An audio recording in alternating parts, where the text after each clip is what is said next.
nibongera icyo kurya akaba aribwo mwongera ibyapa bigabanya baza kubareba. Henoki yari abizi yuko ari umwe mu bagize umuryango w'abatuye isi, yagombaga kubana n'abantu bose iki? Amahoro. Ubu dufite abantu ntibashobora kubana n'abantu amahoro, baririrwa mu matiku n'iki, ariko wajya kubona ukabona ku cyumweru no ku isabato beguye amakoti n'ibitabo ngo bagiye gusenga ngo barajya mu ijuru ryaheye. Ko n'ijuru rya pirate nta wariguha. Hanyuma muragura ibintu by'ibimodoka mugaparika ku muhanda ukoze mu mufuko, urimo kubaza abantu ngo banyita iki, ukumva umuntu yavuze ati bavuga ko uri umukire w'umugome. Use wunguka iki? Ariko abantu basigaye bashaka kubaho, urakubitana n'umuntu arimo kugenda umutwe uri hejuru, inzara yaramwishe, ukamaza uti se ntabwo ushobora kwivuza, hoya iwacu ni mu ijuru. None se nta kibanza wagura? Nicyo nari mfite narakiriye, turatashye. Hama hamwe. Harya mbabazi, abo bantu barabyara ntibabyara?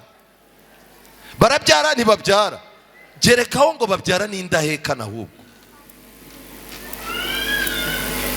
Hari igihe umwana uzamuzanaho ibintu by'ibitabo, umwana mu gitondo azanye ikanya ngo ujombeho umugati, ayuko ujombe mu bwanwa. Dukwiye kwibuka ko turi mu isi. Henoki ibi byose yabikoraga atirengagije akazi kamutunze ka buri munsi. Isi yendaga kurangira, ariko Henoki yabwiwe yuko amaboko adafite umurimo Satani yashakira iki? Umurimo. Henoki kandi ntiyigeze abanyamwigendaho ngo yitandukanye burundu n'abaturanyi be, kuko yari afite umurimo yagombaga gukorera Imana mu bari mu isi. Ntabwo yaciraga abantu iteka. Uyu munsi wa none hari icyo ko nukabona umuntu witwa ngo numurokore akubitanye n'umuntu wasinze, umusinzi yajya kumusuhuza ukumva umuntu avuze ngo toka Satani kwa jina la Yesu. Paulo yaravuze ngo nitukigire gutyo kuko natwe twahoze muri bo. Natwe niko twari tumeze.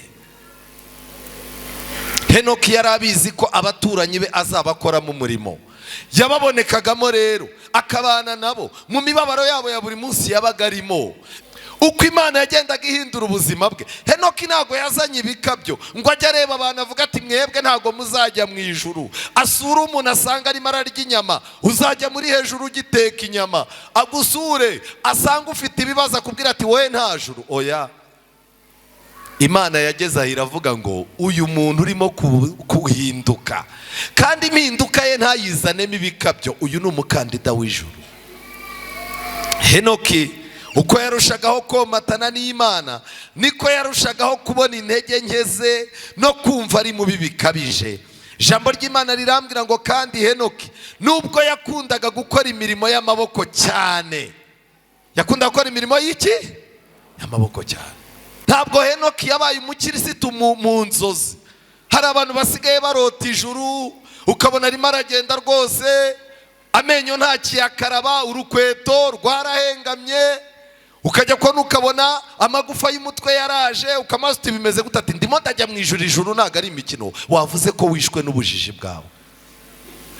Imana ntishaka abantu bagendana nayo mu nzozi gusa, irashaka abantu bagendana nayo no mu buzima, mu nshingano zaki za buri munsi. Yagendaga mu isi nk'uko tugenda, azengurutswe n'abakobwa bambaye ubusa nka bubu, azengurutswe n'abagabo b'indaya nk'uko uyu munsi bimeze, azengurutswe n'abantu b'ibisambo b'abagome, ariko yabaga bagendagendamo ibitekerezo biri hehe? Biri mu ijuru. None abakirisitu dufite, uratambuka wambaye ijipo ngufi ireshya n'ikariso, agahita agira gutya toka Satani kwa jina la Yesu. Arimo arareba ntareba. Byaraducanze. Nababwiye ngo n'ijuru rya pirate, hagize umuntu urema ijuru rya pirate, nkurikije uko duteye naryo ntiyariduha. Ubu hano dufite abantu bahora mu bitabo batajya babona umwanya wo gusoma, ngo basome bahagarike ibyo basoma bajye no gushaka ubuzima. Ku rusengero agusigarana nguriza 10 aho nzayaguha ejo, kandi muri ku isabato nimugoroba arayakwishyura ku isabato mu gitondo yarayakora. Kanjye ikintu babwira, uba abagabo bafite abagore badafite ikintu babafasha, abo bagabo imitima yabirenda gushwanyuka. n'abagore bavunika ariko bafite abagabo b'indera amaboko, imitima irenda gushwanyuka, ababyeyi bavunika amanywa nijoro, abagabo n'abagore, ariko bakaba bafite abana bari mu rugo bameze nka televiziyo cyangwa nka bya bipupe bacururizaho imyenda. Barababaye ntibababaye? Reka ngire ikintu mbabwira, ubundi umuntu udakora abera umutwara ahantu hose yaba ari. Muri korari bajya kuzana imyenda, bakubwira amafaranga bazayigura, ugasura abantu ngo imyenda inifomu bayihindure. Undi nitwambaraga neza. Inama y'itorero iti tugiye kwagura inyubako, umuntu agahita aca amati rero batazanyaka 500 ntayo mfite, agahita azati uru rusengero dufite ko ari rutoya rwari rutwaye iki, n'ubundi ko tugiye gutaha mu ijuru murubaka urwiki. Abantu batazi gukora buri gihe bashakira icyuho mu kudakora. Kwiringira TV, ubutumwa bwiza kuri benshi, gukizwa kwa benshi. Matayo 24 umurongo wa 14.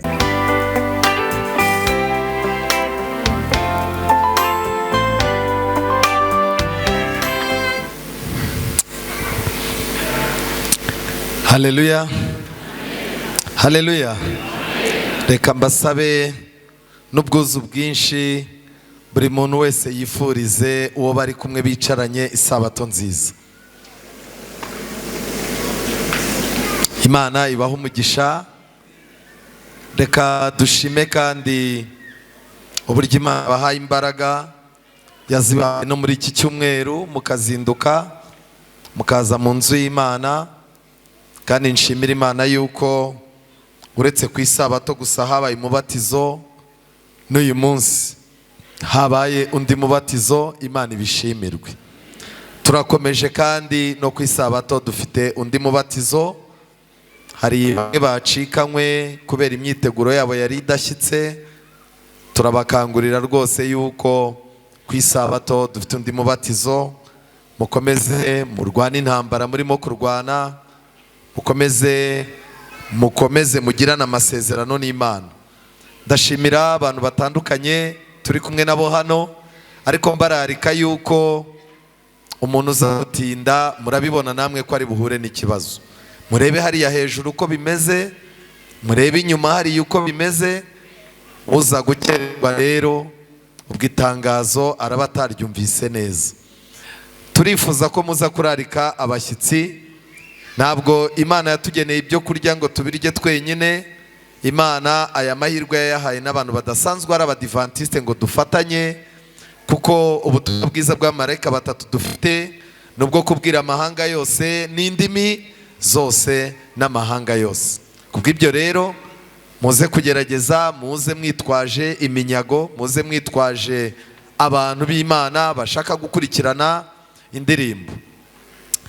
Korari yari irimo kuririmba, nkumva indirimbo ntago yakagombye kurangira. Ubundi indirimbo imeze nk'isengesho. Abantu bahimba indirimbo sinzi niba ari ukubera ko ziryoha ziba ngufi, ariko nk'indirimbo z'amagare abantu bajya mu ijuru ku magare bazigira ndende we ukayumva ukaruha. Hari abantu nzi bagiye baririmba ibikombe bya litiro nayo ikagira ikirometero, ariko iyi ndirimbo basorejeho ni bande bavuga nkanjye ngo yari iryoshye pe. Rwose mujye muvugisha ukuri, Imana ibaha umugisha.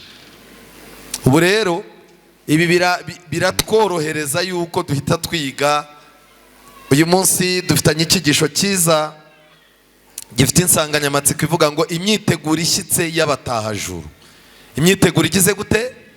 Ishyitse y'abatahajuru. Reka ndebe muri mwebwe abafite umugambi, abafite icyifuzo, abasezeraniye Imana, abafite gahunda yo kujya mu ijuru, mushyire ikiganza hejuru dusenge. Witeka Mana nziza, izina ryawe rihabwa icyubahiro. Abana bawe abo wakuye mu mwijima w'icuraburindi ukatuzana mu mucyo w'itangaza. Ntiwaduhaye intebe zo mu tubari, ntago watwicaje ku ntebe zo ku muhanda, watwicaje mu ntebe zo mu nzu yawe. Twagize amahirwe turatuza, twumva biraruta gutamba ibitambo by'abapfapfa. Twagize umugisha utugirira icyizere, utugabira umurimo wawe.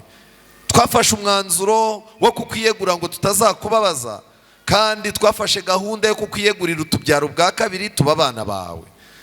Dufite gahunda yo kujya mu ijuru, nicyo cyifuzo cyacu.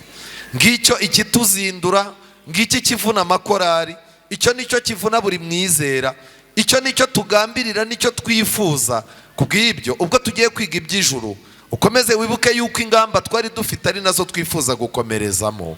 Icyifuzo nyamukuru cyacu nuko twazajya mu bwami bwawe. Kubw'ibyo rero muri iri jambo tugiye kubumbura, weza imitima yacu, weza intekerezo zacu, kugira ngo imibereho ya buri wese mu musozo w'iki cyigisho yumve ko akeneye kukwegera ngo umutunganyirize ubuzima mu gihe twitegura ubuzima bw'ahazaza. Tubisabye twizeye mu izina rya Yesu, amen. Bibiliya iratangaje. Itangiriro igice cya 5 umurongo wa 21 hatubwira umuntu wabayeho mu buzima mu isi, kandi akabaho mu isi yari igoye kuruta iyi si turimo. Iki gitabo cyitwa Kubaho nka Enoki. Iki gitabo ni igitabo gishyashya, cyerekana ko ukurikije ubuzima Enoki yari ariho, nta gihe isi izaba mbi kurusha uko icyo gihe yari imeze. Kubw'ibyo rero uyu mugabo tugiye kureba imibereho ye, ingamba yafashe, kuko icyifuzo dufite ni nacyo cyifuzo nawe yari afite. Itangiriro igice cya 5 umurongo wa 21.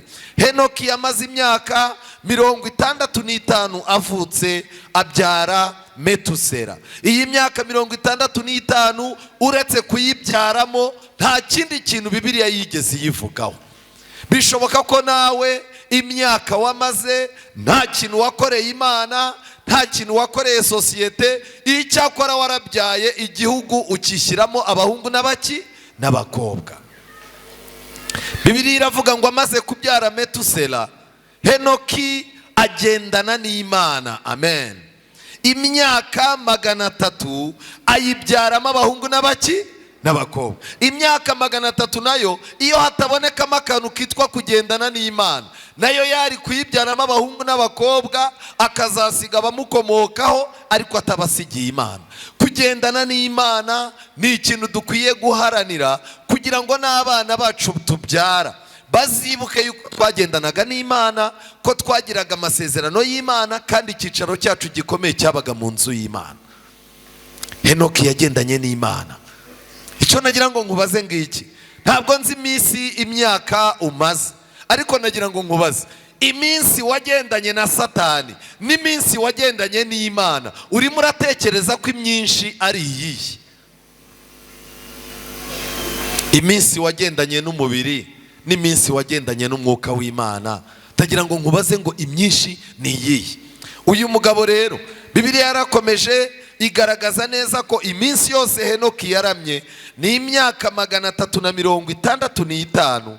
Murongo wa 24, kandi Henoki yagendanaga n'Imana ntiyaboneka kuko Imana yagize gute? Yamwimuye. Mbere yuko Imana yimura Henoki ngo ave mu isi ajye mu ijuru, yarabanje yimura imitekerereze ye. Henoki yarabanje imisengere ye Imana irayimura. Ntabwo yari wa muntu usenga asaba Imana ibiryo, ntabwo yari wa muntu usenga asaba Imana ngo imurengere ku mwanzi baturanye, ntabwo yari wa muntu usenga abwira Imana ngo imyenda yambanye mike, ntabwo yasengaga Imana yibwira ngo hari abantu bandwanya Mana, oya. Ahubwo ngo yaje gusanga ikibazo gikomeye ari impagarike ye.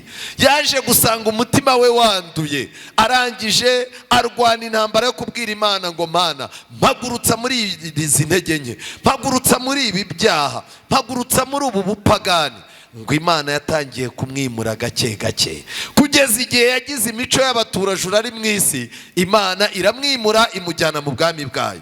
Nshuti zanjye, aya magambo arakomeye. Ni nayo mpamvu muri Bibiliya mu Baheburayo igice cya 5, Abaheburayo igice cya 5 ntago hatubwira yuko gusenga gusa ari byo byimuye Henoki, ntago bitubwira ko kwibombarika gusa ari byo byimuye Henoki, ntago Bibiliya itubwira yuko kutagendana n'abantu babi gusa ari byo byatumye yimurirwa mu ijuru.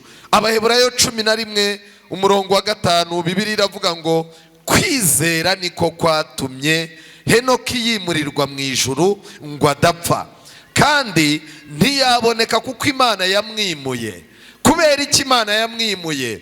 Kuko yahamijwe atarimurwa yuko yanejeje Imana, amen. Henoki yanejeje Imana agiye mu ijuru, simwe mbaza mbere yuko yimurwa. mbere yuko akurwa ku isi. Reka ngire ikintu babwira, ikikunaniye uyu munsi ntabwo uzakibasha Yesu agiye kugaruka. Icyo utiyatse uyu munsi, ikintu kiguhambiriye uyu munsi, ikintu gituma udakiranukira Imana uyu munsi, ntabwo Yesu najya kugaruka aribwo kizakurekura, ntabwo bibaho.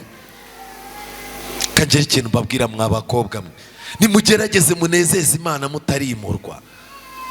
Bagabo munezeze Imana, bizera nimushakashaka uko mwamenya ibyo umwami agira gute ashaka. Nshuti zanjye, Bibiliya iratangaje. Bibiliya iravuga ngo ariko utizera ntibishoboka ko ayinezeza, kuko uwegera Imana akwiriye kwizera yuko Imana iriho ikagororera abagize gute abayishaka.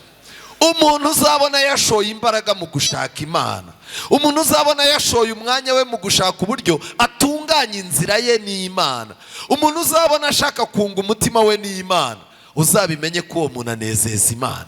Hari n'igihe Imana ibona ikabona turi abanyantege nke, ariko ikareba ingamba nziza n'imigambi dufite yo guhinduka abantu beza. Ikibi ni ugushaka kwihumuriza ngo uvuge ngo nubwo ndi mubi simeze nka kanaka. Ariko iyo umaze kumenya ko uri mubi, ukamenya ko impagarike yawe ari mbi, ukamenya ko kwibwira ko umutima wawe kose ari kubiteka, utangira kubwira Imana ngo Mana ntunganyiriza ubuzima kugira ngo buzabe mu bwami bwawe. Nzamura maze ngere ku rugero urugize gute rusumbyeho. Aho niho umuhimbyi w'indirimbo yatangira avuga ngo nyemerera ngendane nawe Mana nkuko Henoki yagize gute yagenze. Henoki yabayeho mu gihe ku isi bwari bwije bwenda gucya. N'ubu natwe abariho uyu munsi turiho mu gihe burimo kugenda bwira, burije rwose. Abantu nta mwanya wo kwiga ubuhanuzi bafite, nta mwanya wo kureka icyaha ngo bashake gukiranuka kw'Imana. Abantu barimo barabwirwa amahoro n'umutekano by'ubweskoro, abantu barimo barakora ibyaha, abahanuzi b'ibinyoma bakabwira ngo nta kibi kizegera ihema ryabo. Burije urimo urajya gusura umukirisitu ugasanga niwe utabarizwaho amakuru y'iby'agakiza. Burije rwose ntihabona. Ariko isengesho ryanjye nawe uyu munsi rize kuba ngo nyemerera ngendane nawe nkuko Henoki yagize gute Henoki yagenze. Bibiliya itubwira byinshi, ariko nagerageje kujya mu cyigisho cya 6 mu gitabo cy'abakurambere n'abahanuzi, page 47 gukomeza kugeza kuri page 50. Bansobanuriye neza imibereho ya Henoki. Ndagira ngo mbabwire ngo Henoki kujya mu ijuru ntabwo ari ibintu byagize gute, ntabwo ari ibintu byamutunguye. Mu baji ya kera twajyaga dutera ikorasi, tugatera ikorasi rwose yumvikanisha. Zari ikorasi ebyiri. Iya mbere aravuga ngo tuzajya mu mwuka rimwe, tuguruke mu kanya gato, tube twagize gute twarigezemo, ijuru ryagize gute ryahumuye. Iyo korasi tuyitera tuyiharaye, undatuzanira indi korasi ivuga ngo mu kirere hariyo bariyeri tuzatanga resepazi. Rero wateraga ya yindi ya mbere abantu bakajya muri mudu, ariko hakubitamo akantu ko mu kirere harimo bariyeri, abantu bazatanga iki? Iyo ya kabiri yo yaterwaga n'abantu bake. Bivuze ngo iki? Iby'ijuru byifuzwa n'abantu benshi ariko batiteguye guhara ibyo bagomba guhara ngo bajye mu ijuru.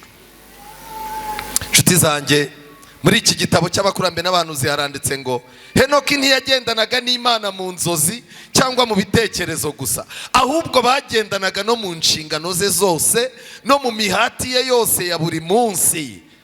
Ntabwo Henoki yabaye umukirisitu mu nzozi.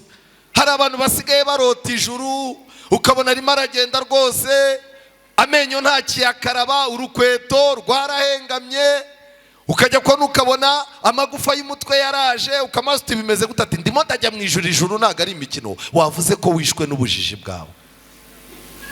Imana ntishaka abantu bagendana nayo mu nzozi gusa, irashaka abantu bagendana nayo no mu buzima, mu nshingano za buri munsi. Henoki kandi ntiyigeze abanyamwigendaho ngo yitandukanye burundu n'abaturanyi be, kuko yari afite umurimo yagombaga gukorera Imana mu bari mu isi. Ntabwo yaciraga abantu iteka. Uyu munsi wa none hari icyo kubona ukabona umuntu witwa ngo ni umurokore akubitanye n'umuntu wasinze, umusinzi yajya kumusuhuza ukumva umuntu avuze ngo toka satani kwa jina la Yesu. Paulo yaravuze ngo nitukigire gutyo kuko natwe twahoze muri bo. Natwe niko twari tumeze. Henoki yari abizi ko abaturanyi be azabakoramo umurimo, yababonekagamo rero akabana nabo mu mibabaro yabo ya buri munsi yabaga arimo. Ikindi kandi kuko yari afite umurimo yagomba gukorera Imana mu bari mu isi, mu muryango no mu mibanire ye n'abantu, kandi nk'umufasha n'umubyeyi, inshuti n'umwene gihugu. Henoki yari umugaragu w'Uwiteka udatezuka muri ibyo bintu mbabwiye. Icyambere, yarazi uburyo bwo kubana n'abantu. Umuryango we yari yarawigishije gusabana n'abandi. None umuntu asigaye abona ubufaranga, igipangu agahita akubitaho ngo hano hari imbwa iryana, kuki utayishyizeho mbere?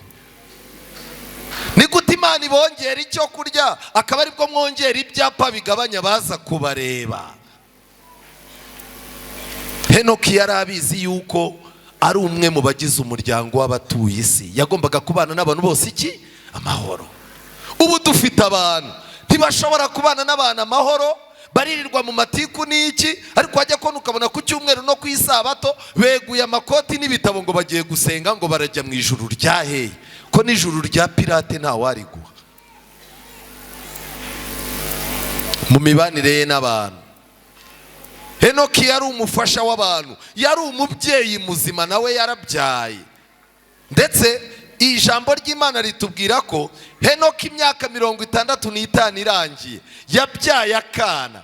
Yitegereza akana ke, areba ukuntu ako kana kavutse ku isi, akana gatangira gukura. Buriya abagabo bagira amahirwe yo kwegera abagore babyaye vuba, ukita ku mwana wawe, hari imico mishyashya, hari n'uburyo uryoherwa n'ubuzima bushyashya. Yakomeje gukurikirana ako kana rero, akana gatangiye gukura, akazaza areba ukuntu ibintu byose kemera ko papa wako agize gute, abishoboye. Henoki yaba ari kumwe n'umwana, umwana akabwira abandi ati papa ibintu byose arabizi we.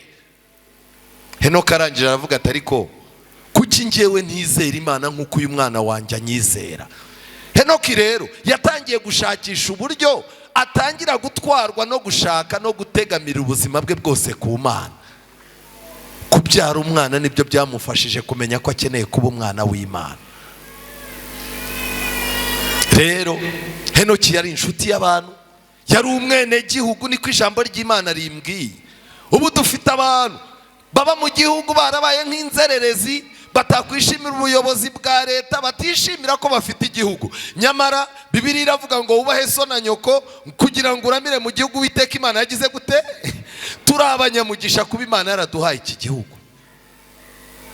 Ariko abantu basigaye bashaka kubaho, urakubitana n'umuntu arimo kugenda umutwe uri hejuru, inzara yaramwishe, ukamaza uti se ntabwo ushobora kwivuza, hoya iwacu ni mu ijuru. None se nta kibanza wagura? Nicyo nari mfite narakiriye, turatashye. Hama hamwe harya mbabazi, abo bantu barabyara ntibabyara, barabyara ntibabyara, gerekaho ngo babyara n'indahekana. Ahubwo hari igihe umwana uzamuzanaho ibintu by'ibitabo, umwana mu gitondo azanye ikanya ngo ujombeho umugati, ayikujombe mu bwanwa. Dukwiye kwibuka ko turi mu isi. Henoki ibi byose yabikoraga atirengagije akazi kamutunze ka buri munsi. Isi yendaga kurangira, ariko Henoki yabwiwe yuko amaboko adafite umurimo Satani yashakira iki? Umurimo. Yari umuturage w'umunyagihugu, umwene gihugu mwiza. Henoki yari umugaragu w'Uwiteka udatezuka. Henoki yari umuntu ufite ibitekerezo bihamye n'ubumenyi bw'ikirenga, kuko yagiraga umugisha wo guhishurirwa n'Imana ibintu bidasanzwe. Nanone kandi kuba yaragiranaga umushyikirano uhoraho n'ijuru, agamije gusobanukirwa gukomera n'ubuziranenge by'Imana. Yari umwe mu bantu bicishaga bugufi cyane. Uko Imana yagendaga ihindura ubuzima bwe, Henoki ntago yazanye ibikabyo ngo ajye areba abantu avuga ati mwebwe ntago muzajya mu ijuru. Asura umuntu asanga arimo ararya inyama, uzajya muri hejuru ugiteka inyama. Agusure asanga ufite ibibazo akubwira ati wowe nta juru. Oya, Imana yageze aho iravuga ngo uyu muntu urimo kuhinduka, kandi impinduka ye ntayizanemo ibikabyo, uyu ni umukandida w'ijuru. Henoki uko yarushagaho komatana n'Imana, niko yarushagaho kubona intege nke ze no kumva ari mubi bikabije. ijambo ry'Imana rirambwira ngo kandi Henoki nubwo yakundaga gukora imirimo y'amaboko cyane, yakundaga gukora imirimo y'iki? Y'amaboko cyane. Ubu hano dufite abantu bahora mu bitabo batajya babona umwanya wo gusoma, ngo basome bahagarike ibyo basoma bajye no gushaka ubuzima. Ku rusengero agusigarana nguriza 10 aho nzayaguha ejo, kandi muri ku isabato nimugoroba arayakwishyura ku isabato mu gitondo yarayakora. Kanjye ikintu babwira, ubu abagabo bafite abagore badafite ikintu babafasha, abo bagabo imitima yabirenda gushwanyuka, n'abagore bavunika ariko bafite abagabo b'indera amaboko imitima irenda gushwanyuka, ababyeyi bavunika amanywa nijoro abagabo n'abagore ariko bakaba bafite abana bari mu rugo bameze nka televiziyo cyangwa nka bya bipupe bacururizaho imyenda, barababaye ntibababaye. Reka ngire ikintu babwira, ubundi umuntu udakora abera umutwara abantu hose yabari. Muri korari bajya kuzana imyenda, bakubwira amafaranga bazayigura, ugasura abantu ngo imyenda inifomu bayihindure, undi nitwambaraga neza. Inama y'itorero iti tugiye kwagura inyubako, umuntu agahita aca amati rero batazanyaka 500 ntayo mfite, agahita azati uru rusengero dufite ko ari rutoya rwari rutwaye iki, n'ubundi ko tugiye gutaha mu ijuru murubaka urwiki. Abantu batazi gukora buri gihe bashakira icyuho mu kudakora. Abadamu muri aha rero nimwitoze gukora, mwitoze gukora. Amaboko adafite umurimo Satani yashakira umurimo. Guhora umugabo akuzanira iposho, warangiza 5,000 babimuhembye yanze no kunywamo icyayi, yayazana yayaguhereza ukazunguza inote ngo utungutu. Nuko mudakora. Mu mirimo ye y'amaboko yarayikundaga cyane, yakomeje umushyikirano we n'Imana, ntiyawutezukagaho. Uko imirimo yarushagaho kumukomerera niko yarushagaho gusenga ashikamye. Abadayimoni nabe bamutegeraga mu kazi nkuko natwe badutegera mu kazi. Umunsi umwe umuntu yaraje arambwira ati rero Musoni, dore uri umuntu w'Imana warasomye, nshakira akazi katabamo abadayimoni abariko njya gukora. Narambwiye nti naka igipasitoro babamo. Nakaye kazi uzakora utazahuramo n'abadayimoni? Simwe mbaza. Nukuba umukoroporoteri ukagenda n'inyandiko, nuguhagarika akazi ugahinduka umubwiriza ukazaza uhora ugenda. Tomye amagambo avuga ngo hari ababwiriza benshi bajya kubwiriza bakirukana abadayimoni mu ngo zitandukanye bagiye bacamo, ngo ariko wataha kuko utigeze usengera urugo rwawe ngo unarwiteho uruvunikire mu buzima bwa buri munsi, ngo uragaruka ugasanga abadayimoni wirukanye mu gasozi bose bateraniye iwawe. Mwiriwe? Mwiriwe?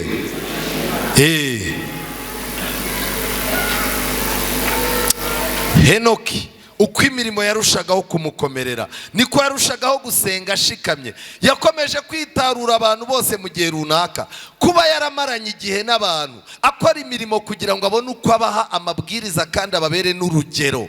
Yajyaga kwitarura akamara igihe ari wenyine atarya kandi atanywa kugira ngo Imana imwungure ubwenge mvajuru. Enoki yagiraga gahunda yo kwiriza ubusa,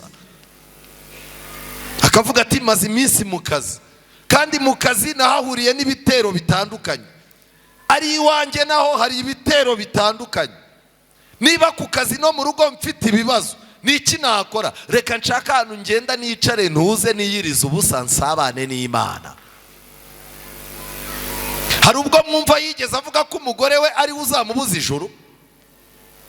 Hari ubwo yigeze avuga ko abana be babaye umutwaro bazamubuza ijuru?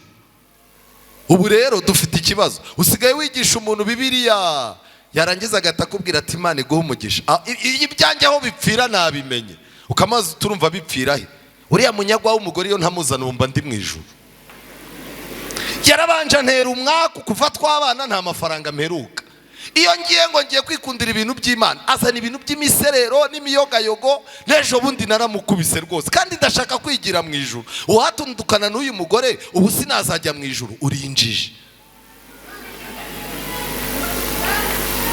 Ntabwo kuba turi abanyabyaha ari uko abana batugerageza, ntabwo kuba turi abanyabyaha ari uko dufite abagore batugerageza. Turi abanyabyaha kuko impagarike yacu ari mbi, nudashaka umwanya wawe ngo ujye ugira umwanya wo gusabana n'Imana wiherereye, uzaguma uko nguko, ijuru uzaryumva mu migani. Henoki amaze kubona byanze kubwo gushyikirana n'Imana, Henoki yagiye arushaho kwerekana ishusho y'Imana, kugeza ubwo mu maso he harabagiranishwaga n'umucyo utangaje, nka wa mucyo warabagiranaga mu maso ha Yesu. Amen. Kubera kubana n'Imana mu rwiherero, kubana n'abantu atari indyarya, guca bugufi cyane, agahora asaba Imana ngo izamure imico myiza muri we. Igihe cyarageze abantu bazaba bamubona bakabona agoswe n'umucyo udasanzwe. Ibyo nibyo bita ubwiza bw'Imana. Ayo niyo bita amavuta y'Imana. Ureke ibi bintu by'abesikoro byateye. Uko yabaga avuye gusabana n'Imana, niko abatubaha Imana babonaga ijuru ribahatira kureka ibibi byabo binyuze muri we. Henoki mwaricanaga mukaganira, atagucyuriye kuri umusinzi, Henoki atagucyuriye kuri indaya, Henoki atagucyuriye yuko uri umupagani, mwabaga muganiriye ataravuga, wamureba mu maso ukumva umutima urakubwiye ngo gerageza wiyihane ataravuga. Nshuti zanjye, abantu b'icyo gihe baramusuzuguraga kuko atashakishaga ubutunzi bw'isi. Iyo byabaga ngombwa ko agiye kugongana n'umuntu biciye mu buzima bw'amafaranga, Henoki yaramubwiraga ati yatware, nta mpamvu zo kugira ngo tujye impaka. Ariko kuri iki gihe umuntu aricara yajya kugira ikintu kimugonganaho amafaranga, ukamubwira uti njyewe ndi umukozi w'Imana, niwibeshya ukanayarya nzakuvuma. Ubuziterabwoba dusigaye dufite. Iyo mwajyaga kugongana mupfa amafaranga, ubuvandimwe bwarutaga amafaranga. Yarakubwiraga ati twe gutandukana nabi, yagumane niba byarakunaniye, ariko tugukomeze tuba inshuti. Ahubwo yari yarirunduriye umutima we ku butunzi budashira, yararangamiye umurwa wo mu ijuru. Henoki yari yarabonye umwami mu ikuzo rye hagati muri Siyoni. Imana yari yaramuhaye iyerekwa, abona Yesu yicaye mu buturo bwera bwo mu ijuru muri Siyoni. Kandi umutima we n'ibitekerezo bye, ibiganiro bye, ibyo byose byiberaga mu ijuru. Uko gukiranirwa kwiyongeraga mu bantu, niko yarushagaho kubana n'Imana. Ubwo yarakiri mu isi rero, binyuze mu kwizera, byarangiye yibera mu bwami bw'Imana. Amen. Yagendaga mu isi nk'uko tugenda, azengurutswe n'abakobwa bambaye ubusa nka bubu, azengurutswe n'abagabo b'indaya nk'uko uyu munsi bimeze, azengurutswe n'abantu b'ibisambo b'abagome, ariko yabaga bagendagendamo ibitekerezo biri hehe? Biri mu ijuru. None abakristo dufite, uratambuka wambaye ijipo ngufi ireshya n'ikariso, agahita agira gutya, toka satani kwa jina la Yesu. Arimo arareba ntareba. Byaraducanze. Nababwiye ngo n'ijuru rya pirate, hagize umuntu urema ijuru rya pirate, nkurikije uko duteye naryo ntiyariduha. Nkanswe ijuru rya original. Henoki, hahirwa abafite imitima iboneye kuko bazareba Imana. Imyaka 300 niyo Henoki yashakishije gutungana k'umutima kugira ngo ashobore kugendana n'ijuru. Mu myaka 300 Henoki yagendanye n'Imana, umunsi ku wundi yifuza kuba hafi y'Imana. Ndagira ngo mbwire ngo ntushobora kuzagira ubukristo bwegura ibitabo ku isabato ngo uzabone ubwami bw'Imana. Yemuko Bibiliya yangiriye, reba abana bari bayifite ejo barimo kurya ubugari n'isosi y'ubunyobwa. Bibiliya iheruka ku isabato. Muzabirebe, niyo mpamvu ku isabato batanga amatangazo menshi, niho baba batuboneye. Nabundi twarabuze. Korari zirimo zirarepetera kuri WhatsApp, bakavuga ati tuzabonana duhuza utuntu twe turaba tekinisi. Mu gihe kera kurebana kw'abantu, kubana n'Imana, kwiyaka imirimo abantu bagahura, byabaga ari umugisha kandi impinduka zagaragaraga mu buzima. Nshuti zanjye, imyaka 65 Henoki yakoze ibyaha, byamutwaye imyaka 300 kugira ngo umutima we umere nk'uko Imana ibishaka. Bivuze ngo iki? Nubwo twakora ibyaha imyaka mike, biba bizadutwara imyaka myinshi kugira ngo ibisigisigi by'ibyo byaha biturangiremo. umunsi umwe rero yari ahagaze ku rugabano rw'umudugudu uhoraho, yatemberanye n'abamarayika. Abamarayika agenda aganira n'abamakuru y'ijuru, imigambi Imana ifite mu bantu. Henoka agiye kubona abona ageze ku marembo, abwira abamarayika ati twajyanye cyane ndarenga, mureke ngarukira aha. Abamarayika baramubwira bati ugeze aha nasubirayo. Ahagaze ku rugabano rw'umudugudu uhoraho, ashigaje gusa intambwe ngo yinjire mu rurembo, noneho inzugi zarikinguye. Urugendo yagendanye n'Imana igihe kirekire ku isi rwarakomeje, maze anyura mu marembo y'umurwa wera. Niwe muntu wa mbere winjiye mu ijuru. Amen. Ngiyi imibereho dusabwa. Iyi mibereho niba utayifite biragoye. Pasiteri azakwizeza ijuru, padiri azarikwizeza, ababwiriza bazarikwizeza, ariko nagira ngo nkubwire, Imana yacu yo mu ijuru niyo izi urugendo rukenewe. Hano mu gitabo cyitwa Umugenzi, icyigisho cya 21 ni icyigisho cyitwa nta bwenge na nizera buhoro. Umugenzi volume ya mbere, haranditse ngo ndasinzira ndongera ndota, mbona ba bagenzi bamanuka ya misozi, baca mu nzira ijya muri rwa rurembo, mu rurembo rwo mu ijuru. Hasi y'iyo misozi ibumoso bw'inzira yabo hari igihugu cyitwa Nyirandabizi. Nyirandabizi, inzira ijya mu ijuru, iruhande hari hakikiye indi nzira. Iyi nzira yitwa Nyirandabizi ntiyajyaga mu ijuru. Dufite abantu bazi ngo iby'Imana ishaka, bazi urutonde rw'ibyo bakora ngo bajye mu ijuru, ariko n'ibyo ngibyo muzi Satani ntazabakundira kubishyira mu bikorwa. Barangije muri icyo gihugu haturutse inzira nto y'ikigorogoro ihuye n'inzira abo bagenzi bacamo. Mu mayira abiri bahahurira n'umusore uturutse muri icyo gihugu.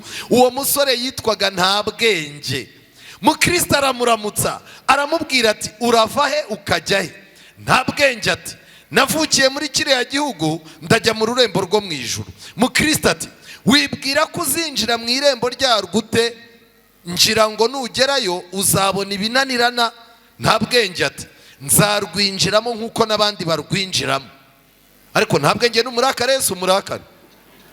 Wowe urambaza kwinjira mu ijuru, nzarijyamo nk'uko n'abandi bagize gute? Mukristo ati ufite iki uzerekana abo kuri rya rembo ngo bagukingurire winjire? Ntabwenge ati njyewe nzi iby'umwami wacu akunda. Mutega amatwi ibintu Ntabwenge yavuze. Ndababazwa cyane no kubabwira yuko ibintu Ntabwenge yavuze ashobora, abantu bari hano mutaragera ku rwego rwo kubishobora. Mfite ikibazo rero, niba turi hano turutwa na Ntabwenge, murumva urugendo dufite? Ntabwenge aratangiye, nzi iby'umwami wacu akunda. Icyo ni ikintu cya mbere. Azi iby'Imana ikunda, azi n'iby'Imana igira gute? Yanga. Icya kabiri, ngira ingeso nziza, ngerageza kubana n'abantu neza, uku ndeba uku ntako ntitwararika. Icyo ni icya kabiri. Icya gatatu, Ntabwenge ati nishyura uwo mbereye mu mwenda wese. Uwo mbereyemo iki? Umwenda. Reka ngire ikintu mbabwira. Ubu ko twicaye hano, imyenda y'amabanke, imyenda y'abantu, bikagereka ku mwenda tubereyemo Imana. Ibi bintu by'imyenda byaragiye biradutwara cyane. Ariko Ntabwenge yavuze ko nta muntu arimo iki? Ideni. Nta muntu yambuye. Ndasenga.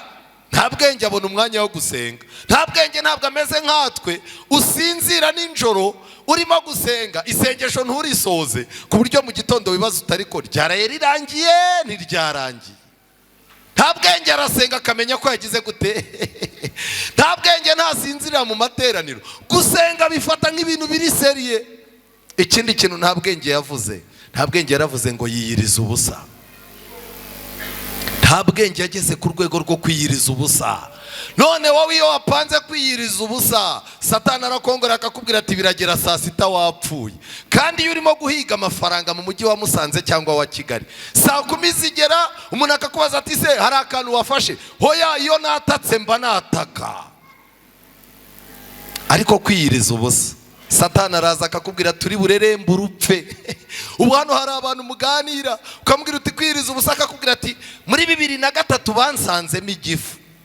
baranje barambwira bati jya urya. Ubu rero niyirije ubusa bashyingura, ariko mukubitana yagiye kurangura. Umuntu ahaguruka hano akajya i Buganda akazagera ejo mu gitondo akirirwa arangura, mukaganira akakubwira ati maze iminsi 3 ntaragira gute ntararya. Ariko mbabaza, nta bwenge araruta abantu benshi, ntabaruta. Nta bwenge arangije ati rero ikindi ntanga igice cya 10 cy'ibyanjye. Ndi ku rwego rwiza rwo gutanga icya 10. Gutanga icya 10 ni ikintu cyiza. Gutanga icya 10 ni igipimo. Ndagira ngo mbabwire, nta bwenge yabuze akantu kamwe. Ibintu byose yari arimo kuvuga ni byiza, ariko byari byibukiye ku kintu kimwe cyonyine yabuze. Nta bwenge yatangaga icya 10. Ahangaha uku twicaye muri twe harimo abantu 29 n'igice nibo bamaze gutanga icya 10 muri uku kwezi. Muri iri teraniro ryose 29. Ntimwabivuze ejo n'ejo n'uyu munsi? Yego. Ubwo abandi bose turarutwa nande? Nta bwenge. Kuyobora nta bwenge ntibisaba amatangazo. Ariko nagira ngo mbabaze, harimo n'umuntu umwe wavuze, aravuga ngo ariko ngo tuzahora dutanga mpaka ryari? Igisubizo nakimuboneye mu gitabo hano. Igitabo kangiye ikintu mbabwira, birababaje kuba turutwana nta bwenge. Nta bwenge aratanga icya 10. Twebwe gutanga icya 10 nabyo byagize gute? Ariko reka mbabwire, ubu wabona hari umuntu uri hano avuga ati rivuna rizarangire nimere nka bwenge byibuze. Tuzatanga tugeze ryari? Paje ya 18 igitabo Inama ku Busonga haranditse amagambo akomeye. Aya magambo yarantangaje. Ameza turiraho Imana yuzuzaho ibyo kurya. Imana niyo iduha gusinzira mu mahoro kandi tugasubizwamo imbaraga n'ibitotsi. Buri cyumweru Imana iduha isabato ngo turuhuke imirimo y'igihe gito, kandi ngo tubone akanya ko kuyiramya turi mu nzu yayo. Imana yaduhaye ijambo ryayo ngo ritubere itabaza rimurika ibirenge byacu n'umucyo umurikira inzira zacu. Ku mpapuro zo mu ijambo ry'Imana dusangamo inama tugirwa ngo tubashe kugira ubwenge. Mu magambo make, ubwenge dufite twabukuye mu materaniro, mu nama zavuye muri Bibiliya. Hano barakomeje barandika ngo ikiruta ibyo byose ni impano itarondoreka Imana yaduhereye mu mwana wayo ikunda, akaba ari we muyoboro w'indi migisha yose Imana iduha muri ubu bugingo ndetse n'iyo mu bugingo buzaza. Mu by'ukuri kugira neza kw'Imana n'imbabazi zayo bitugaragaraho aho tugenda hose. Igihe tuzaba dushaka ko Data wa twese ahagarika impano ze aduha, nibwo tuzabazanya iki kibazo ngo tutihangana tugira tuti ariko tuzatanga tugeze ryari? Mu ntege amatwi. Igihe tuzaba dushaka ko Data wa twese ahagarika impano ze aduha, nibwo tuzatangira kubaza ngo ariko tuzatanga tugeze ryari? Bivuze ngo iki? Iyo utangiye kuvuga ngo uzatanga amaturo ugeze ryari? Iyo utangiye kubaza ngo uzatanga icya 10 ugeze ryari? Ubu urimo kubwira Imana ngo nihagarike impano yaguhaga, ugeze ku rwego rwo kwiyaranja. Mpagaze imbere y'Imana ku ruhimbi rwayo mbabwira ngo ubwami bw'Imana buratwaranirwa, intwarane zibugishamo iki? Imbaraga. Uko urimo kwizirika ku mafaranga, ukizirika ku kintu cyo kutumvira Imana, mu nzu y'Imana bagira icyo bagusaba gukora ukumva ni nk'ubwesikoro cyangwa kwica abantu mu mutwe, bizarangira wowe ubwawe ufunze imigisha n'inzira zicamo imigisha y'Imana zose zakwegeraga. Ukwiye kumenya ko ugomba kwikuraho amaturo, ukikuraho 1/10, ukagera n'ubwo uzaza utanga n'impano. Wava Dubai uvuye kurangura ukavuga uturu urusengero rubonetsemo ventilateri byagenda neza, ukazana akaventilateri ukagashyira hariya n'akandi hariya, uzaza ubona abakecuru bagira umwuka muke bakicaye munsi bavuga bati uyu muntu Imana imuha umugisha. Hanyuma muragura ibintu by'ibimodoka mugaparika ku muhanda ukoze mu mufuko, urimo kubaza abantu ngo banyita iki, ukumva umuntu yavuze ati bavuga ko uri umukire w'umugome. Use wunguka iki? ibintu byose wakora Imana wayishyize ku ruhande nta kintu bizatanga. Igihe cyose uzaba ubwiye urimo kuvuga ngo tuzatanga tugeze ryari, ngo uzaba urimo kubwira Imana ngo iki, uzaba urimo kubwira Imana ngo hagarika akazi kawe, ibyo wakoraga ngeze ku rwego rwo kwirwanaho. Biratangaje ko Imana mu ijambo ryayo hagaragaza ko nta bwenge yatangaga icyacumi. Twebwe dufite impamvu zifatika zidutera gutanga icyacumi n'amaturo ziruta izo nta bwenge yaragize gute yari afite. Nta bwenge amaze kuvuga ibyo aravuga ati kandi nasigiye igihugu cy'iwacu kugira ngo ngiyo ngiyo. Mukristo ati mbese kutinjiye muri rya rembo rirasukirwaho ryo muri iyi nzira, ahubwo ko waciye muri iyi nzira no y'ikigorogoro, nicyo gitumye nubwo wiyogeza ndatinya yuko ku munsi w'urubanza utazinjizwa muri urwo rurembo, ahubwo urubanza ruzagutsindira kuri umujura n'umunyazi. Nta bwenge yahise arakara. Ibyanjye bikurebaho iki? Uri mu biki? Jya ucungana n'ibyawe nanjye ncungane.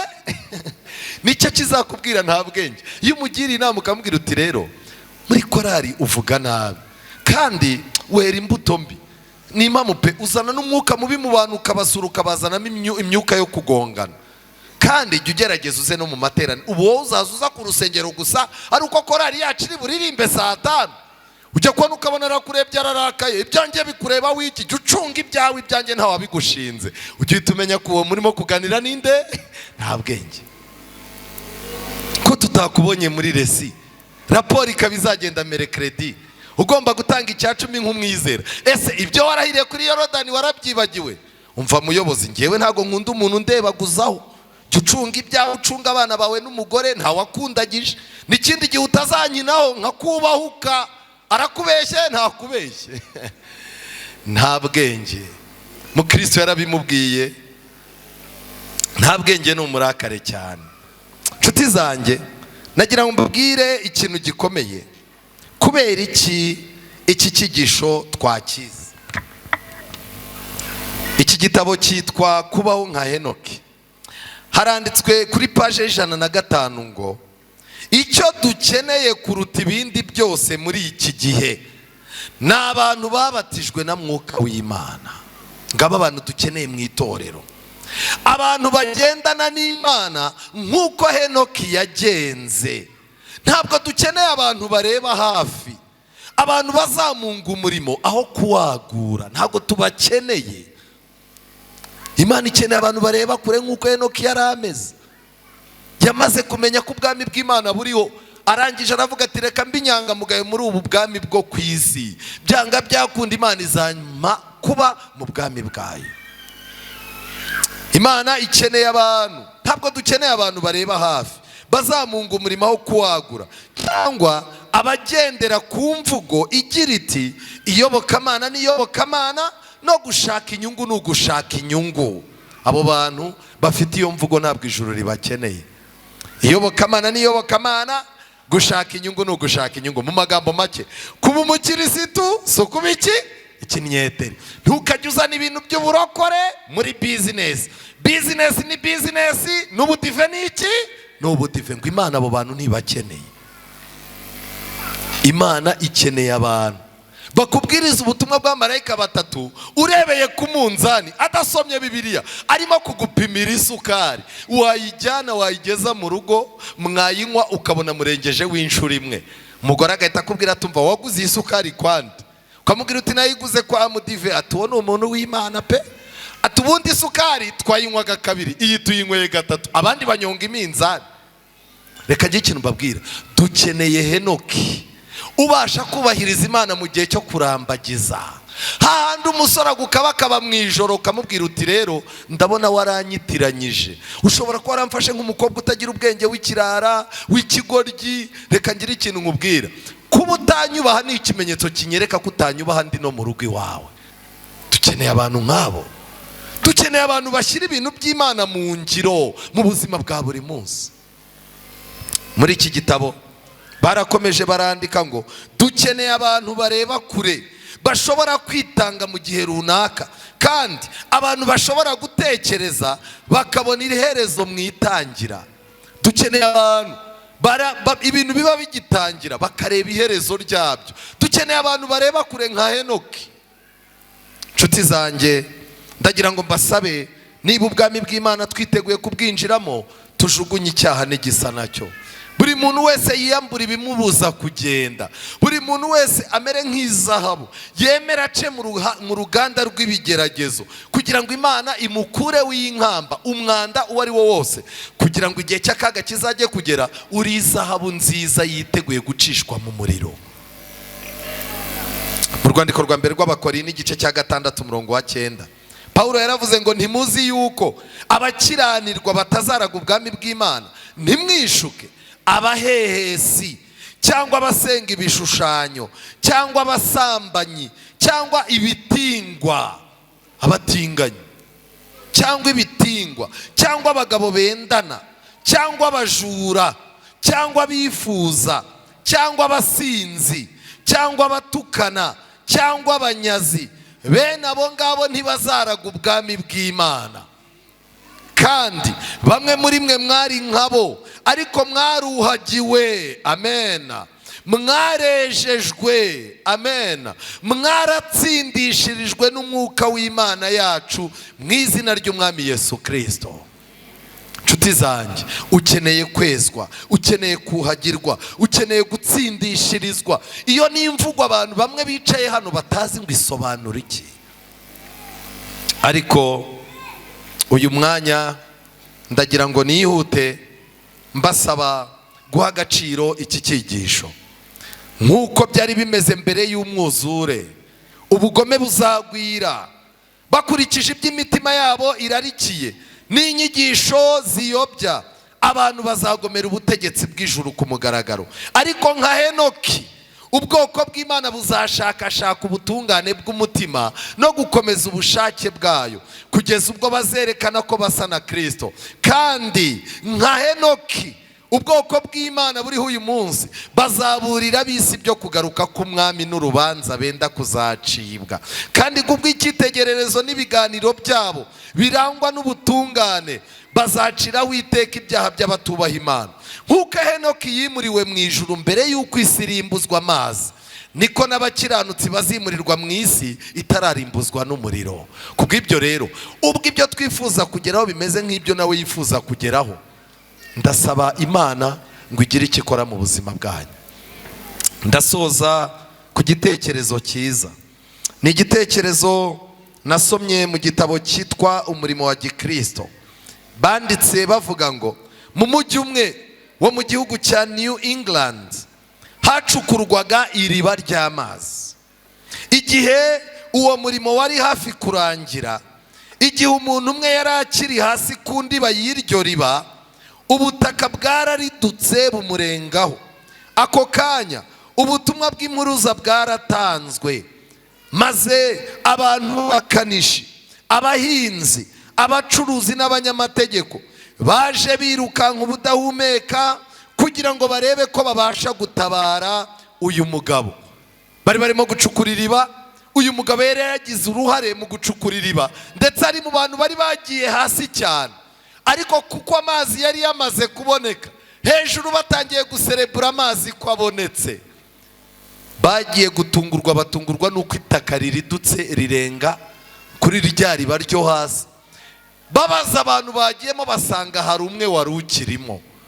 Abantu barataka rero, baravuga bati duhombye umuntu wari ingirakamaro, duhombye umuntu wiyemezaga, duhombye umuntu wakundaga abantu wari wagiye gucukura amazi hasi. Bahamagaye umujyi wose, abantu barahurura. Icyabaye ni iki? Imirunga yatangiye gukorwa, inzego zirakorwa, abantu bafata ibitiyo n'amasuka byazanywe aho ngaho n'ingoga, n'ibiganza byari bifite ubushake bwo gutabara. Urusaku rwumvikanaga ahantu hose ruvuga ngo ni mu mutabare, ni mu mutabare. Abantu bakoranye umwete mwinshi kugeza ubwo icyuya cyabarenze mu maso yabo n'amaboko, agatangira guhinda umushyitsi kubera gukoresha imbaraga nyinshi. Hashize umwanya muremure, baza kohereza itiyo ndende. Bohereje itiyo ndende, barayifata barayicomeka, itiyo iramanuka iragenda igera hahandi muri rya riba, hahandi itaka ryarengeye wa muntu ari. Muri iyo tiyo rero hashize umwanya muremure, baza kohereza itiyo ndende, bavugiragamo cyane basaba wa muntu kubasubiza niba akiri muzima. Baravugaga bati hari utwumva aho hasi, ese urimo uratwumva? Bakumva nta kintu bumva, itiyo bakongera bakayihindukiza bakayijyana mu yindi nguni. Barangiza bati hari utwumva, ngo bagiye kumva bumva ijwi rivuga ngo ndi muzima ariko nimugire vuba, aha hantu ndi hateye ubwoba. Basakurije icyarimwe kubera ibyishimo, maze bongeramo imbaraga nshyashya, maze ku iherezo bamugeraho baramutabara. Muvuge ngo amena. Nuko urusaku rw'ibyishimo rusakara muri icyo kirere, kandi rwirangira no mu mayira y'umujyi rugira ruti ararokowe, ararokowe. Ahantu uri ni habi, ndetse wari umugira neza mu bihe byahise, wahaye itorero amafaranga yo kubaka, wagiye uha amakorari amafaranga yo kugura imyenda, wagiye utanga amaturo, wakoze ku biryo, ufite umugabo w'umukene ukora ku biryo ugaburira abashonji. Mu bihe byashize wigeze kwitanga, ariko uyu munsi isi yarakuridukiye, ibibazo byarakurenze, ubuzima bwawe buri mu kaga. Itorero, abantu b'Imana barimo barakoresha itiyo, bakavuga bati se hari umuntu utwumva aho ngaho. Ni inshingano yawe kuvuga ngo ndacyahumeka ariko mugire bwangu munkura aha hantu. Hari intsinzi izabyinwa ku musozo w'aya mavuna. Ni iyihe? Ni ukuba wowe wari wararigize tuzongera tukakubona uhagaze ushima Imana. Ni ukuba wari waracitse intege tuzamubona ashima Imana. Ni uko abari bafite ibyiringiro, bari barakamije ibyiringiro, bazagira ibyiringiro by'ubugingo buhoraho. Muri uyu mwanya rero Yesu yohereje itiyo y'indirimbo, yohereje itiyo y'ubutumwa bwiza mu ijambo mbabwiye. Yesu arangije aravuga ngo aho hari umuntu urimo kunyumva, niba rero wumva Yesu, ndakwinginze ubitekereze neza. Ndararika korari igiye kuririmba indirimbo, ubutumwa busoza iki kibwirizwa buri mu ndirimbo korari ijwi ry'ibyiringiro bagiye kuririmba hano. Mutere intambwe mubanguke, ijwi ry'ibyiringiro mutere intambwe. Imana ibaha umugisha. Mu gihe urugamba rumeze nabi, mu gihe nawe ubizi ko isi yakuridukiyeho, hari ibyo abatabazi bagomba gukora, hari n'ibyo nawe ugomba gukora. Uyu munsi rero ni umunsi wo gusenga mu mutima, ukabwira Imana uti Imana ntunganiriza kuzaba mu ijuru. Ibyo bintu binkorera uyu munsi, intambara murimo, ibibagoye, ibyatumye mubura Imana, mubura n'umwanya wayo, ibirimo gutuma ntacyo mumara mu nzu y'Imana, bya bindi birimo gutuma n'icya 10 n'amaturo bifunga ngo wirwaneho, nta kintu uzigezaho. Yesu yaravuze ati abo wampaye bose nabarindiye mu izina ryawe ryera wampaye. Mubo wandindishije nta muntu n'umwe wagize icyo abura keretse umwana wo kurimbuka. Muri Yesu Kristo ntacyo tuzabura. Kubw'ibyo rero ndakangurira buri muntu wese gushaka Imana, ndakangurira buri muntu wese kugira n'isano n'Imana, kurikirana iby'agakiza kawe, wiba umwizera wo ku isabato gusa. Shaka umwanya w'umwihariko kwiriza ubusa no gusenga, shaka umwanya wo gukurikirana iby'ubwami bw'Imana. Tumbira Yesu gushaka. Iyi ndirimbo ibagere ku mutima, kandi mu gihe indirimbo irimo utekereze cyane, kuko nyuma yayo turatangira kurarika abava mu mwobo hasi bifuza kuzamuka, kugira ngo uyu munsi dusoze tuvuga ngo n'uyu nawe ararokowe. Imana ibahe umugisha.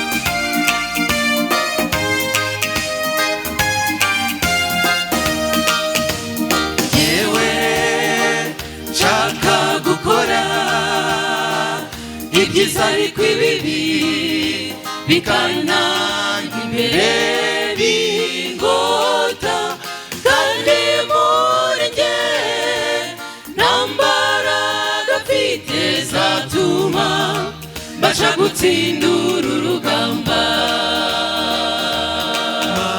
ntunganiriza kuba mu ijuru ndabishaka ndabikeneye ndifuza kubayo imiruho y'isi yose ndayizinutswe mukiza we mukiza mwiza n'imibereho yejejwe ntunganiriza kuba mu ijuru ndabishaka ndabikeneye nifuza kubayo imiruho y'isi yose ndayizinutswe mukiza we mukiza mwiza n'imibereho yejejwe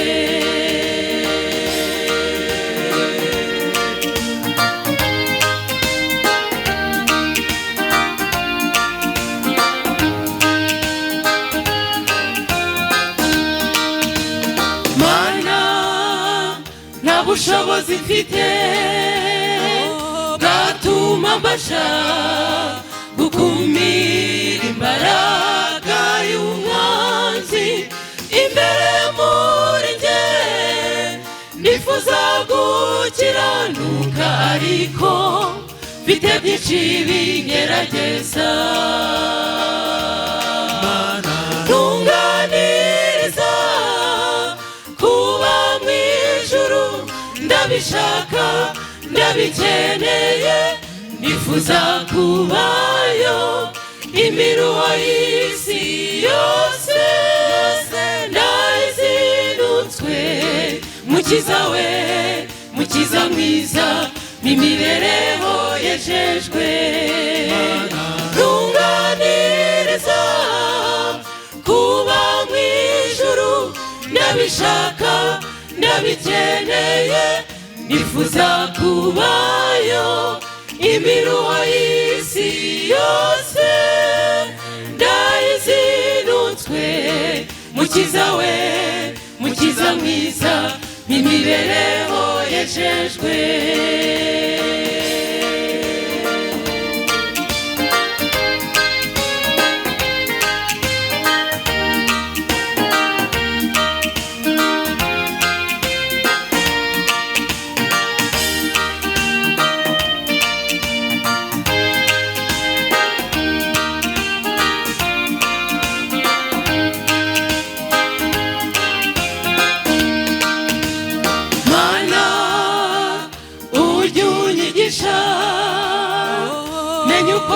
kwitwara igihe natewe n'umwanzi umutima wo kwiringira ngwihishemo mbashe gutsindura urugamba ntunganiriza kuba mu ijuru ndabishaka ndabikeneye nifuza kubayo imiruho y'isi yose ndayizinutswe mukiza we mukiza mwiza n'imibereho yejejwe ntunganiriza kuba mu ijuru ndabishaka ndabikeneye nifuza kubayo imiruho y'isi yose ndayizinutswe mukiza we mukiza mwiza n'imibereho yejejwe ntunganiriza kuba mu ijuru ndabishaka ndabikeneye nifuza kubayo imiruho y'isi yose ndayizinutswe mukiza we mukiza mwiza n'imibereho yejejwe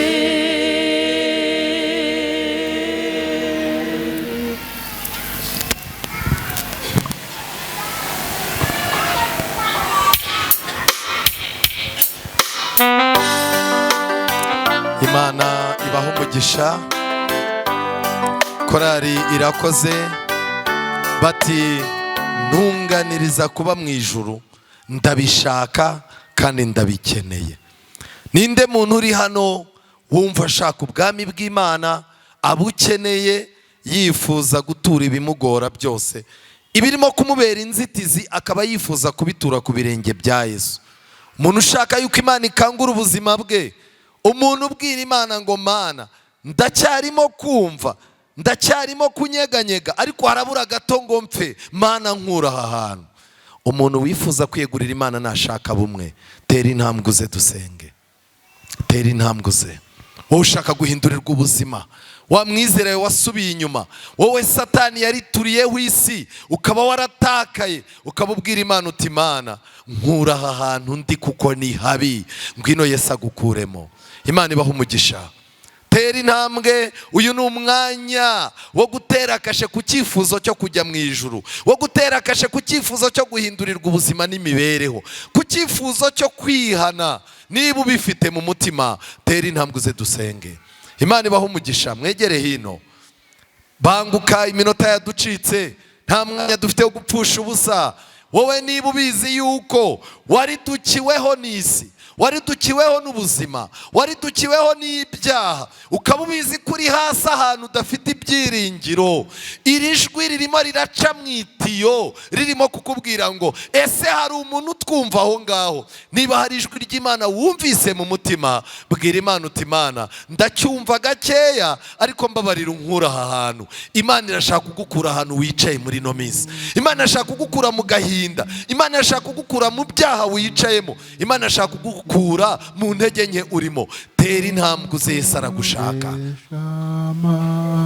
Turaririmba indirimbo yacu isoza. Ndagira ngo mbasabe muhaguruke. Indirimbo yacu isoza, mu gihe turimo kuyiririmba mutere intambwe abiyegurira Imana muze. Indirimbo yacu isoza, mu gihe turimo kuyiririmba ntuze gutegereza indi. Ijuru rirakubwira ngo aho hantu uri nubwo ari kure, urimo urumva. Niba ugerageza kumva rero, bwira Imana uti Imana ndimo ndumva ariko nkura aha hantu. Umunsi w'imperuka umururegereje Yesu azazaho. 182 nibwo azajyana bana be bizeye bigiri wabo. Umuseke utangiye gutambika weyuye umwijima. Umuseke utangiye gutambika bugiye gucya. Ubutumwa bwiza urabumenye. Niba ushaka Imana, tera intambwe dufatanye gusenga isengesho risoza. Tera intambwe niba ubifite ku mutima.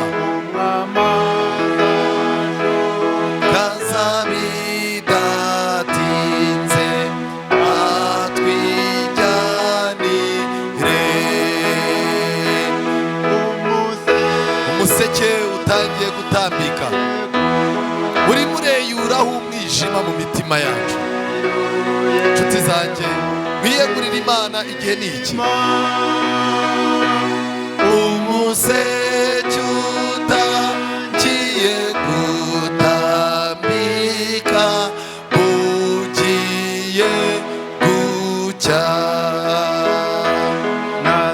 Zagawe n'abamarayika batabarika.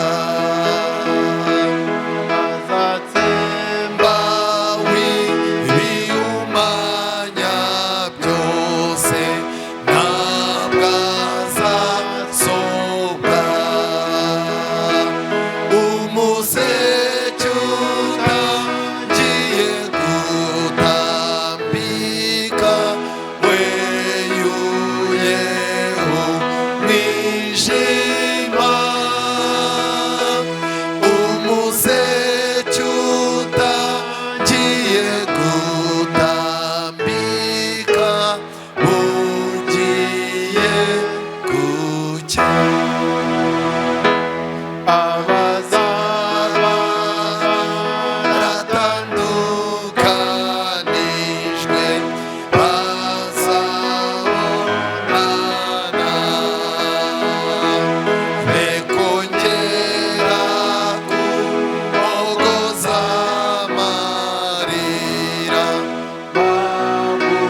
umuseke utangiye gutambika weyuye umwijima, umuseke utangiye gutambika bugiye gucya. Uwiteka Mana nziza, izina ryawe rihabwa icyubahiro. Ijwi ryawe ryavugiye mu ndirimbo, ijwi ryawe rivugiye mu kibwirizwa, ariko ryongeye no kuvugira mu mutimanama wa buri wese. Tugize umugisha uyu mwanya, umuseke noneho utangiye gutambika. Umwijima w'ubugoryi n'ubujiji, umwijima twashyizwemo na kamere y'umubiri, uwo mwijima utangiye kweruruka wegerayo. Izina ryawe rihabwa icyubahiro. Turifuza kuzabana nawe mu bwami bwawe. Twabaye mu isi tubabaye, iri teraniro ririmo imfubyi, iri teraniro ririmo abapfakazi, iri teraniro ririmo abantu barwaye indwara zidashobora kuzakira, iri teraniro ririmo abavutse bababaye kandi birimo kwerekeza ko bashobora no kuzapfa bababaye. Iri teraniro ririmo abantu isi yabereye umwanda ku buryo ubwami bwawe butabonetse ibyo twakoze byose byaba bipfuye ubusa. Ngwino ubane natwe, utwereze kuba mu bwami bwawe. Hari abarimo kurira amarira, ariko dufite icyizere yuko ariwo uzaduhanagura amarira. Hari ababuze ababo, witeguye kuzagarura abacu twabuze. Hari abagize ibihombo ndetse abadayimoni barabarwanya, baba mu isi bababaye. Mu bwami bwawe nibwo bazakubirwa inshuro 100 ibyo babuze. Mwami Uwiteka, turakwiyeguriye. Hari abana bawe batambutse barakwiyeguriye, ntibashaka kuguma mu mwobo aho baridukiweho n'isi. Barakubwiye ngo turahari, turimo kurakumva, ariko noneho dufashe udukuremo. Bahagurutse bakwereka ko bifuza kuva aho baguye.